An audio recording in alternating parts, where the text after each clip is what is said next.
कभी सोचा है, जैसे ही हम एक देश से दूसरे देश जाते हैं, पैसों का पूरा खेल ही क्यों बदल जाता है? अचानक से सब कुछ इतना अजीब और कंफ्यूजिंग सा लगने लगता है।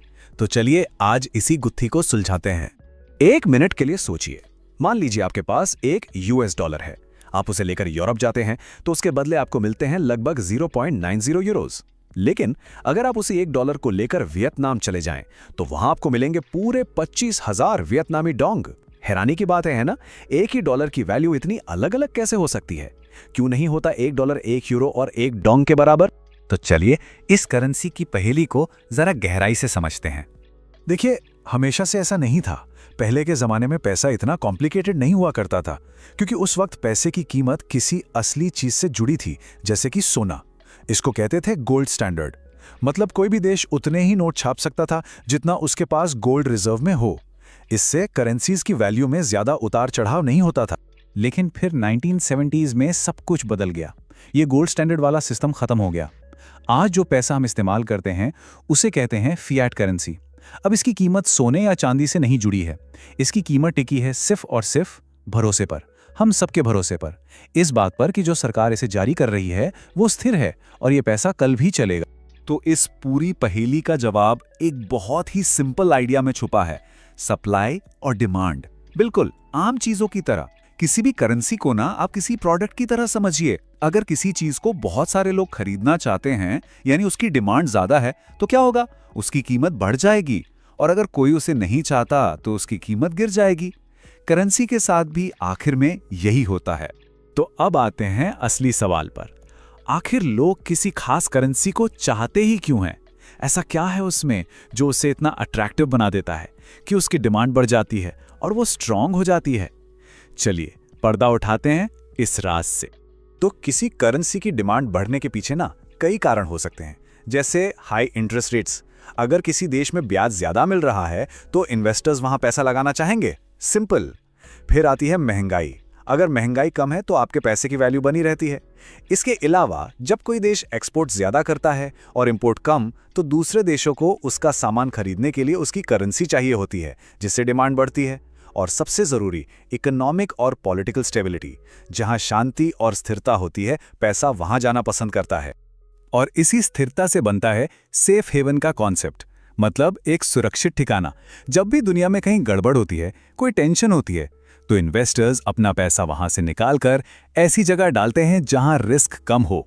जैसे कि अमेरिकन डॉलर, इसे एक सेफ बेट माना जाता है और इससे डॉलर की डिमांड अचानक और बढ़ जाती है।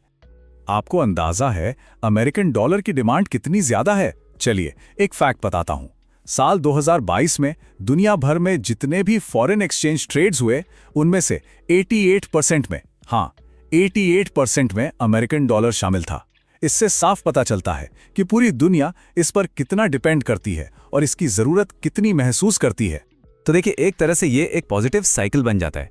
जब देश की इकोनॉमी अच्छा करती है तो इन्वेस्टर्स आते हैं, करेंसी की डिमांड बढ़ती है और वो और ज्यादा स्ट्रांग होती चली जाती है। लेकिन अब सिक्के का दूसरा पहलू भी देखते हैं। जरा ये नंबर देखिए, 25%। साल 2022 के आखिर में हंगरी में महंगाई की दर 25% तक चली गई थी। इसका मतलब सोचिए, आपके पैसों की खरीदने की ताकत एक साल में 1/4 यानी 25% कम हो गई। तो यही वो चीजें हैं जो किसी करेंसी को कमजोर बनाती हैं। पहला, ज्यादा महंगाई। ये धीरे धीरे आपके पैसे की वैल्यू खा जाती है। दूसरा, इकोनॉमिक रिसेशन या पॉलिटिकल इंस्टेबिलिटी। इससे इन्वेस्टर्स डर जाते हैं और अपना पैसा निकाल लेते हैं। और आखिर में, अगर आपके देश का बना सामान दुनिया में कोई खरीद ही नहीं रहा, तो आपकी करेंसी की जरूरत ही किसे पड़ेगी? और बिल्कुल जैसे स्ट्रॉन्ग करेंसी एक पॉजिटिव साइकिल बनाती है, वैसे ही एक कमजोर करेंसी एक नेगेटिव स्पाइरल में फंस सकती है।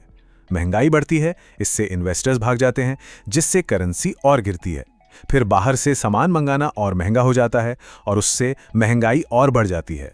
ये एक दुष्चक्र है। तो ये सब सुनकर तो यही लगता है कि हर देश यही चाहेगा कि उसकी करेंसी सबसे ज्यादा स्ट्रांग हो, राइट? शायद नहीं। यहीं पर कहानी में एक ट्विस्ट है। इसे कहते हैं डच डिजीज। ये एक बड़ी अजीब सिचुएशन है जिसमें कोई अच्छी खबर, जैसे देश में बहुत सारा तेल या गैस मिल जाना, असल में इकोनॉमी के दूसरे सेक्टर्स को बर्बाद कर सकती है। समझाता हूं कैसे। मान लीजिए किसी देश में तेल का भंडार मिल गया, बढ़िया खबर है, अब बाहर के लोग तेल खरीदने के लिए आएंगे। इसके लिए उन्हें उस देश की करेंसी खरीदनी पड़ेगी, जिससे करेंसी एकदम से बहुत स्ट्रांग हो जाएगी। लेकिन अब इसका साइड इफेक्ट देखिए, उस स्ट्रांग करेंसी की वजह से उसी देश में बनने वाली कार्स या कपड़े बाकी दुनिया के लिए बहुत महंगे हो जाएंगे, तो लोगों ने खरीदना बंद कर देंगे। नतीजा, तेल सेक्टर तो चमक जाएगा, लेकिन बाकी सारे मैन्युफैक्चरिंग सेक्टर बैठ जाएंगे। तो इसका मतलब ये हुआ कि जरूरत से ज्यादा स्ट्रांग करेंसी भी एक जाल हो सकती है। ये आपके एक्सपोर्ट्स को खत्म कर सकती है और पूरी इकोनॉमी को बस एक ही चीज पर डिपेंडेंट बना सकती है। इसीलिए कई बार देश जानबूझकर अपनी करेंसी को बहुत ज्यादा स्ट्रांग होने से रोकते भी हैं। तो इतनी सारी बातें हो गई, लेकिन इन सबका आम आदमी की जेब पर क्या असर पड़ता है? इसको समझने के लिए एक कॉन्सेप्ट है जिसे कहते हैं परचेजिंग पावर पैरिटी या पीपीपी। सीधे शब्दों में ये बस ये नापता है कि आपके पैसों से अलग अलग देशों में असल में कितना सामान खरीदा जा सकता है। असली दुनिया में इसका क्या मतलब है, चलिए देखते हैं। अगर यूएस को बेस लाइन माने तो स्विट्जरलैंड में रहने का खर्च 27% ज्यादा पड़ेगा। वहीं तुर्की में आप वही लाइफस्टाइल सिर्फ 31% के खर्चे में जी सकते हैं। यही है करेंसी की असली ताकत का फर्क। तो आखिर में ये सब जानना हमारे लिए जरूरी क्यों है? इसका हमसे क्या लेना देना? जवाब है बहुत कुछ। ये एक्सचेंज रेट्स ही तय करते हैं कि हमारी अगली वेकेशन का बजट क्या होगा। ये उन सभी चीजों की कीमत पर असर डालते हैं जो हम इंपोर्ट करते हैं, हमारे फोन से लेकर हमारी कॉफी तक। ये हमारे देश के उन बिजनेसेस पर भी असर डालते हैं जो अपना सामान बाहर बेचते हैं। मतलब साफ है, ये हम सबकी जिंदगी पर असर डालता है। तो अगली बार जब आप एक्सचेंज रेट देखें तो याद रखिएगा, वो सिर्फ एक नंबर नहीं है।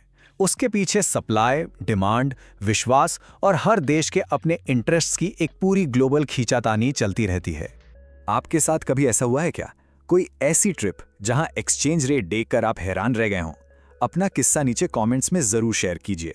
शुक्रिया इस चर्चा में शामिल होने के लिए। अगर आपको इससे कुछ नया सीखने को मिला तो इस वीडियो को लाइक जरूर करें और ऐसे ही और दिलचस्प विश्लेषण के लिए सब्सक्राइब करना मत भूलिएगा।